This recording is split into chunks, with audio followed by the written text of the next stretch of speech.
Pulau Komodo, negeri terakhir para naga. Bayangkan kamu berdiri di ujung dunia. Tidak ada kota, tidak ada jalan raya, tidak ada suara manusia yang mendominasi. Hanya angin kering yang menyapu perbukitan savana. Hanya laut biru tua yang berkilau di kejauhan. Dan hanya satu perasaan yang muncul perlahan di dadamu. Kamu sedang berada di wilayah yang tidak pernah sepenuhnya dikuasai manusia. Inilah Pulau Komodo. Sebuah pulau yang tidak dibangun untuk kenyamanan, tidak diciptakan untuk pariwisata, dan tidak pernah dirancang agar jinak. Pulau ini ada untuk satu tujuan, menjadi rumah terakhir makhluk purba yang masih hidup hingga hari ini. Langkah pertama di tanah Komodo terasa berbeda. Tanahnya kering, berdebu, dan keras. Tidak ada hutan lebat seperti Kalimantan. Tidak ada sawah hijau seperti Jawa. Yang ada hanyalah savana luas, pohon lontar yang berdiri jarang, dan bukit-bukit coklat keemasan yang seolah menyimpan rahasia ribuan tahun. Matahari di sini tidak ramah. Ia menyengat, membakar kulit, dan membuat udara bergetar. Namun, justru di kondisi ekstrim inilah sebuah spesies luar biasa bertahan hidup. Komodo, bukan mitos, bukan legenda, bukan naga dalam cerita dongeng. Ia nyata.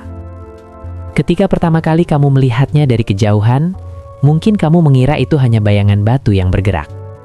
Tubuhnya besar, berat, rendah ke tanah. Langkahnya lambat tapi penuh keyakinan. Lalu ia berhenti, mengangkat kepalanya, dan menatap lurus ke arahmu.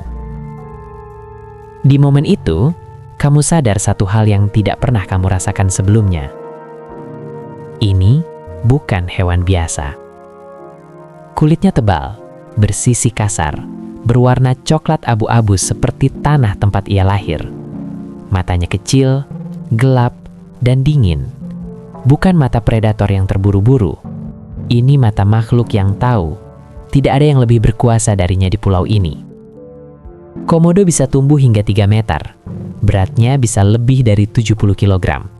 Dan meski terlihat malas, ia mampu berlari cepat dalam jarak pendek. Tapi yang paling menakutkan bukan giginya, bukan cakarnya, melainkan sesuatu yang tidak terlihat. Air liurnya. Di dalam mulut komodo hidup ratusan jenis bakteri mematikan. Satu gigitan kecil saja bisa menjadi hukuman mati bagi mangsanya. Komodo tidak perlu mengejar. Ia hanya menggigit, lalu mengikuti dari kejauhan. Hari demi hari, sampai mangsanya roboh. Dan ketika saatnya tiba, ia kembali.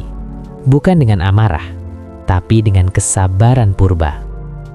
Namun, Pulau Komodo bukan hanya tentang naga. Pulau ini adalah keseimbangan yang rapuh antara darat, laut, dan waktu. Di bawah savana kering, hidup rusa timor, babi hutan, dan kerbau liar. Mereka bukan sekedar penghuni. Mereka adalah bagian dari rantai kehidupan yang membuat Komodo tetap bertahan. Satu spesies hilang, dan seluruh sistem bisa runtuh. Di sekeliling pulau, lautnya menyimpan keajaiban lain. Airnya jernih, biru, dan dalam. Terumbu karang tumbuh dengan warna yang nyaris tidak masuk akal. Ikan-ikan berenang seperti lukisan hidup. Parimanta melintas perlahan, seolah langit laut sedang membuka sayapnya.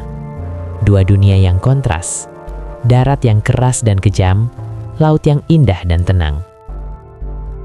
Namun, keduanya terhubung. Di kejauhan, perahu-perahu kecil nelayan melintas. Mereka adalah orang-orang Komodo, masyarakat yang hidup berdampingan dengan naga tanpa pagar tinggi, tanpa senjata canggih.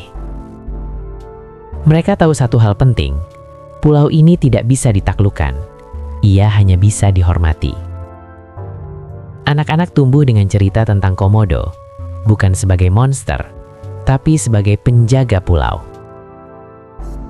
Orang dewasa hidup dengan aturan tak tertulis. Jaga jarak, jaga alam, dan jangan pernah merasa paling berkuasa. Saat senja tiba, Pulau Komodo berubah menjadi dunia lain.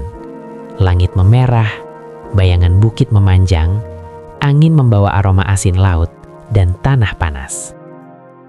Di waktu inilah, Komodo sering muncul kembali dari persembunyiannya, bergerak perlahan di antara rerumputan tinggi, menyatu dengan warna alam.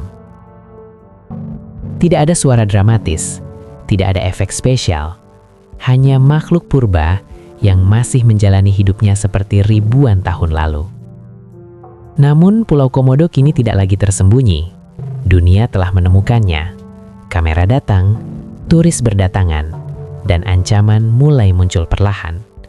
Jejak kaki manusia, sampah, kebisingan, eksploitasi. Jika pulau ini rusak, kita tidak hanya kehilangan satu destinasi wisata, kita kehilangan satu bab penting dari sejarah kehidupan di bumi. Komodo tidak bisa pindah. Ia tidak bisa beradaptasi dengan kota. Ia tidak bisa hidup di kebun binatang selamanya. Ia hanya bisa hidup di sini, di pulau ini, di dunia yang keras, sunyi, dan jujur. Pulau Komodo mengajarkan kita sesuatu yang sederhana tapi dalam. Tidak semua tempat diciptakan untuk manusia. Ada tempat yang harus kita jaga jaraknya, ada kehidupan yang harus kita biarkan tetap liar. Saat kamu meninggalkan pulau ini, melalui layar, melalui cerita, melalui video ini, ingat satu hal, kita bukan penguasa bumi, kita hanya tamu sementara. Dan selama Pulau Komodo masih berdiri, selama naga terakhir masih berjalan di savana keringnya, dunia ini masih menyimpan keajaiban yang tidak bisa diciptakan ulang. Terima kasih sudah menonton sampai akhir. Jika kamu ingin terus menjelajahi sisi liar dan nyata Indonesia, subscribe channel ini, karena masih banyak cerita alam yang belum selesai.